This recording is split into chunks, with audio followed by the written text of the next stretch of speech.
Muy bien, vamos a continuar con la segunda parte de la clase estado de resultados. Ya habíamos visto la definición, las diferentes empresas que utilizan los estados de resultados, las empresas comercializadoras, las de servicio, las de producción, algunas notas aclaratorias. Ahora vamos a ver los conceptos que se encuentran en el estado de resultados. Básicamente son 4 conceptos y el de costos que les voy a explicar enseguida. Bueno, vamos a iniciar por los ingresos. Los ingresos, que también vienen siendo en una empresa comercializadora las ventas, son los incrementos bruto de activos o disminución de pasivos con efecto directo en la utilidad neta. Seguramente quedaron confundidos y con su cara de what, ¿no? ¿Por qué? Por el concepto que aquí estoy presentando. Incremento bruto de activos o disminución de pasivos con efecto directo en la utilidad neta. Suena bien, pero tal vez es difícil que lo puedan entender. Por lo tanto, vamos a digerirlo de esta forma. ¿Cuál es el incremento bruto de activos? Para empezar, vamos a identificar que un activo es todo aquello que le pertenece a la empresa, todo aquello que puede ser transformado en dinero. Es una manera muy simple de definir el activo. Son nuestros derechos, ¿no? Por ejemplo, algo muy sencillo, hablando ya de dinero, la caja chica o la caja es donde se encuentra el dinero físico, ese es un activo. La cuenta de bancos es otro activo porque maneja dinero. No lo tenemos nosotros, pero sabemos que está a nuestro nombre y lo podemos manejar con una tarjeta de plástico. Entonces, si nosotros vendemos, naturalmente, si nos pagan en efectivo, se va a la caja.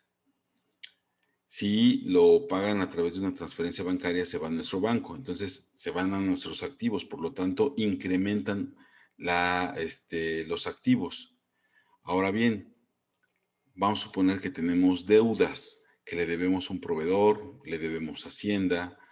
Entonces, esos se llaman pasivos. Entonces, todo lo que son pasivos son obligaciones que tenemos de pagar.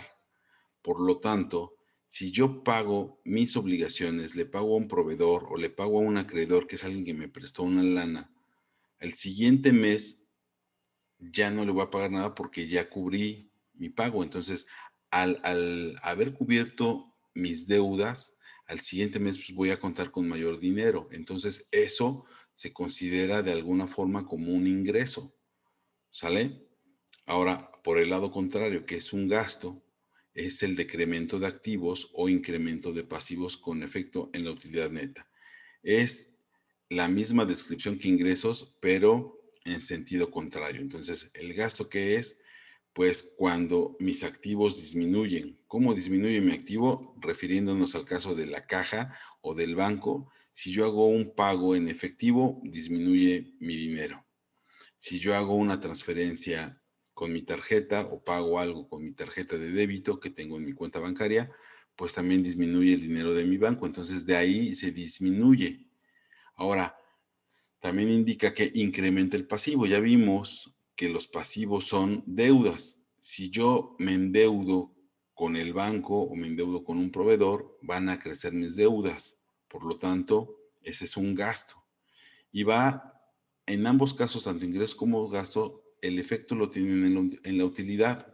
Más abajito vamos a verlo cuando definamos utilidad y pérdida, que en este caso iniciamos con la utilidad. Es el resultado que se da cuando los ingresos son superiores a los gastos. Por eso es que va directamente o tiene efecto directamente con la utilidad, tanto los ingresos como el gasto. Si tu ingreso es mayor que tus gastos, entonces tienes una utilidad y vas por buen camino. La pérdida es al contrario, es el resultado que se da cuando los gastos son superiores a los ingresos. En este caso, si tus gastos son mayores a tus ingresos, estás en un error, estás gastando de más, no estás identificando bien tus gastos. Y eso tiene que ver con los costos. Los costos es un concepto que va de la mano tanto los ingresos como los gastos. Es cuantificar.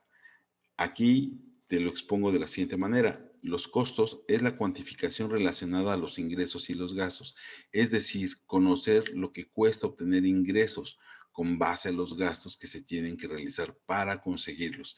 Quizá también esta definición te pueda resultar un poco confusa. Te voy a poner como ejemplo lo que hemos visto en otras clases, el costo de producción. ¿Cuánto me cuesta producir algo?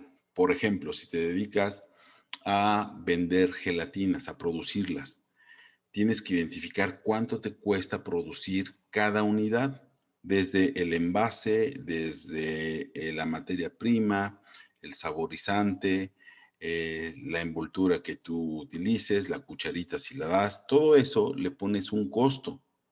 Te cuesta producir, pero al final te cuesta ¿para qué? Porque lo vas a vender y vas a recuperar tu costo más el precio de venta que le pongas, ese va a ser un ingreso. Entonces, el costo, el concepto es muy importante identificarlo porque si tú identificas tus costos, puedes hacer una estrategia para bajar tus gastos y tener mayores ingresos. ¿De acuerdo? Eso es los conceptos que se encuentran en el estado financiero.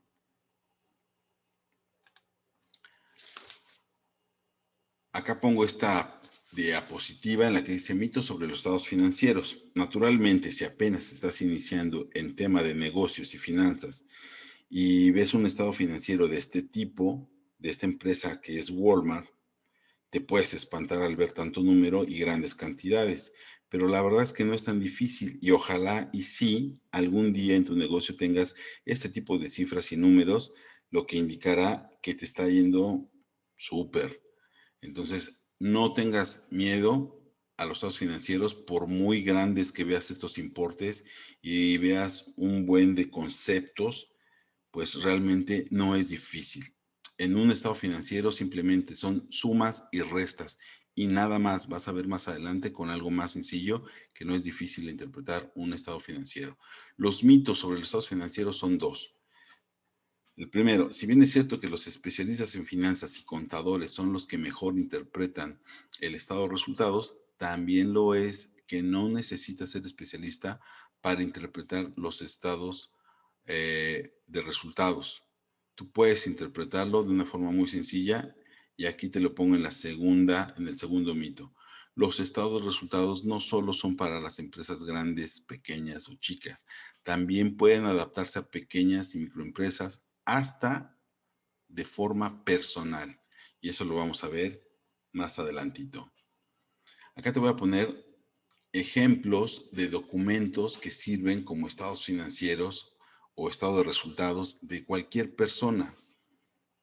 Por ejemplo, el recibo de la nómina de un trabajador muestra las percepciones que son sus ingresos brutos contra las deducciones que serían siendo como tipo gastos y tú restas a tus ingresos, tus gastos, por eso les decía, nada más es sumas, restas y nada más en los estados financieros. Tú restas tus gastos a tus ingresos y te dan como resultado un ingreso neto. Y aquí vemos en el ejemplo del recibo, sueldo, vacaciones, prima vacacional, aguinaldo. Esta es la suma y te da un total bruto de 11,787 en este ejemplo, menos tus deducciones que vienen siendo los impuestos, el IMSS y algún concepto que te descuenten.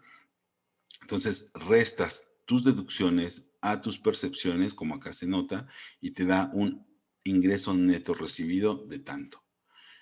En una empresa pequeñita, un cuaderno físico digital en el que las microempresas registran sus ventas y sus gastos para que al final de cada mes determinen si tuvieron pérdidas o ganancias. Aquí podemos ver algo en Excel donde viene la fecha y van anotando, a ver, empecé con tanta lana como saldo. Después tuve las ventas del día, del 1 de enero, fueron 24 pesos, ventas al contado 340, y entonces aquí vas modificando, de 2,500 le sumas 24, te da 2,524. Le sumas los 340, te da 2,864. Después le restas, si hiciste una compra, la pones en la columna de compras, que es un gasto, y le restas al saldo. Y así lo vas haciendo hasta que al final del mes te dice cuánto es. Y la libreta de gastos de la casa. No todos tienen el hábito cultural de llevar un presupuesto de gastos personal. una libreta en la que registres los gastos te dará la información suficiente para que no tengas problemas en tus finanzas personales.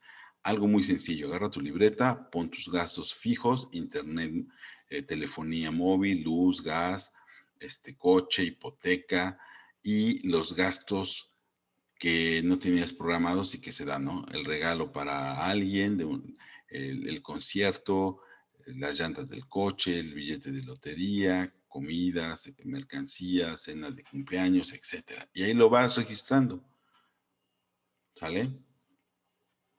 ¿Cómo se conforma un estado financiero? ¿Cómo está estructurado un estado financiero? Eso lo vamos a ver ya en la última parte de esta clase, en el tercer video. Por el momento aquí lo vamos a dejar y nos vemos en la próxima clase.